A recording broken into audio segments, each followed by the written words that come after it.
Hello and welcome. You tune into Market Fatafat with me, Fata Fat Sarah, and with me is Sherat Dubey. In the next 1 hour, we'll take you through the top buzzers in the trading session today. But first up, let's look at the construct of the market right now. Sherat, again a day of consolidation, a very range-bound day coming in yet again on Friday. So nothing much that's happening, right? Exactly, Ankita. The market does get boring, but of course, market is digesting a lot of important news flows. Yesterday we saw a recovery in the markets and then a fall, and today itself also, if you look at it, Nifty is under the red, almost flattish below the 24,700 mark, but Nifty Bank also is seeing a bit of correction happening from today's high levels as well. But both of these benchmark indices are trying to make a recovery, and still a very short range where both of them are actually trending. FMCG is holding up for the 5th straight day, and strong support is coming in post the earnings also of FMCG majors. But the biggest accident of all today is the Pharma index. That's down more than 3% in the day's trade. All the Pharma heavyweights are in the red.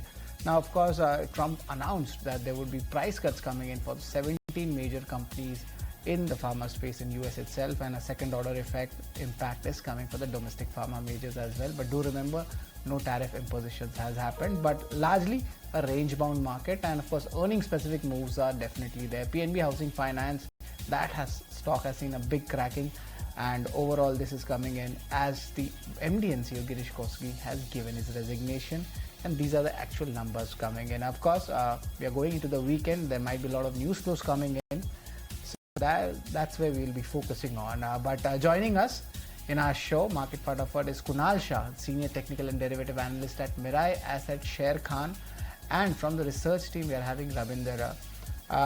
First of all, of course, Kunal, would just like to take your views on the market, and then Swiggy, also Ankita has something for the stock as well. Absolutely, Sherat. Swiggy is, in focus today on the back of its Q1 results. And if you look at the results, really, it's a largely inline set of numbers as far as 18 hours estimates are concerned. The EBITDA loss is slightly narrower than what we were expecting, but the net loss has widened more than what we were expecting. So on the back of the fact that the net loss has widened, the stock was actually down 4% in the morning. Now, there's an important management commentary coming in as far as the guidance of the contribution margin break-even is concerned for the quick commerce between Q3 of FY26 and Q1 of FY27. So that's an important commentary that came out of the management. But if you look at the numbers then, on a sequential basis, we have the revenue that's up 54% on a year-on-year basis. The EBITDA loss stands at 1,038 crores versus a loss of 880 crores, and nominally better than the net loss that we were expecting. But the net loss has widened to 1,197 crores, widened more than what we were expecting. Our expectation was 1,124 odd crores. So the net loss has widened. In fact, it's up 95% on a year-on-year basis. Now let's look at the food delivery business. The GOV is up 10%. The adjusted EBITDA has reduced to it's down 9.4%. As far as the quick commerce is concerned, the GOV has slightly missed our estimates, but the AOV, or the average order value, that is the key positive. That stands at 612 rupees versus 527 rupees on a sequential basis. Now, as far as the brokerages are concerned, Jefferies is really upbeat, and they are maintaining a buy call, and they've hiked the target price to 500 rupees, whereas Macquarie has an underperform rating with a target price of 260 rupees. So mixed call coming in by brokerages on Swiggy. Well, yes, mixed calls coming in for Swiggy, but interestingly, Kunal, how's the market setup looking like, and what would be your views on that? Good afternoon, everyone. Good afternoon to the audience. Yes, looking at the market, so last week also when we met, I think the view was clear that for us on the technical perspective, we are trading in a downtrend for Nifty. So the view has been negative. Till the time we don't surpass the 20 DMA on the upside for the Nifty indices, which is placed at 25,100, the view continues to stand on the negative side. So we expect lower targets for the Nifty. Now the next immediate support on the downside is placed at 24,450, 24,400 mark, and we expect that support level to be tested on the downside. So again, Nifty remains as a sell on rise mode. In fact, in today's trading session, if you look at the weekly expiry data for Nifty, 24,700, 24,800, these are the two strikes which added fresh all open interest. So clearly weakness persists. Whatever intraday bounce you get, that is a selling opportunity. Your Pharma has cracked down today.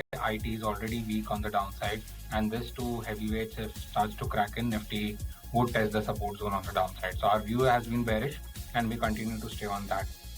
For the bank Nifty indices, here it is trading in a sideways consolidation phase, and overall our view on the bank Nifty index has also been on the negative side. And on the higher end, the resistance is at 56,500.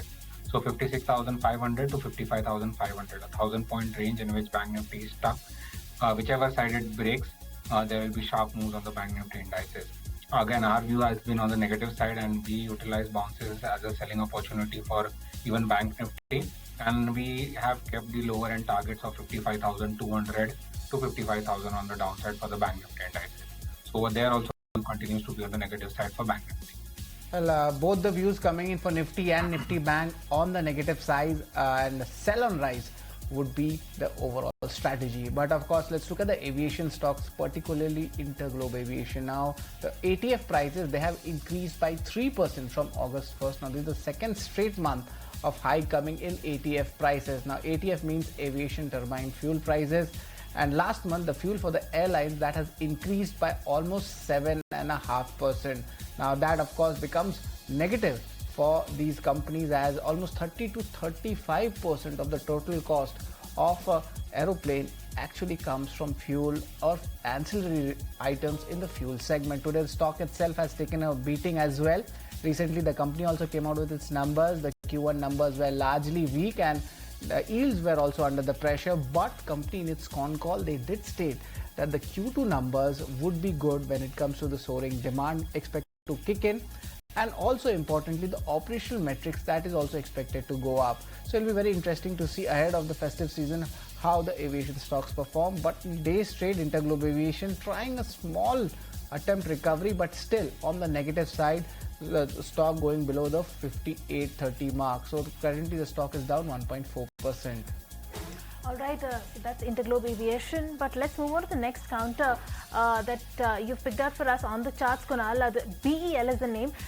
This one, Kunal, has actually corrected good 12% in just 1 month. In the last 4 weeks, it's been correcting.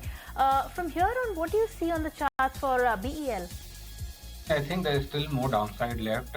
Since the last 1 month, we have been recommending our clients to exit the entire defense space, and that has been overstretched, and we expected this correction on the downside, and we still think there is still more downside left into the sector here. So again, the view continues to be on the negative side. BEL right now is currently, if you look at the technical chart, it has been trading at a critical support zone of 380. This is a make or break level. Either we take a support here and witness some short covering moves, or else if we break this level of 380, the correction would come down towards 350, 360 on the downside. So again, our view has been negative on the stock, and probably Monday could be the day where you can see some gap down coming in, and then it would crack on the downside. So BEL continues to be as a sell side. We expect lower end targets of 364 to 350 on the downside. Well, yes, short calls coming in for BEL. Some more pressure might be expected for Monday, but HUL is in focus. Strong numbers coming in. Rabinder, what are the brokerages making this off? Well, yes, HUL is in focus. The company has announced the Q1 number yesterday during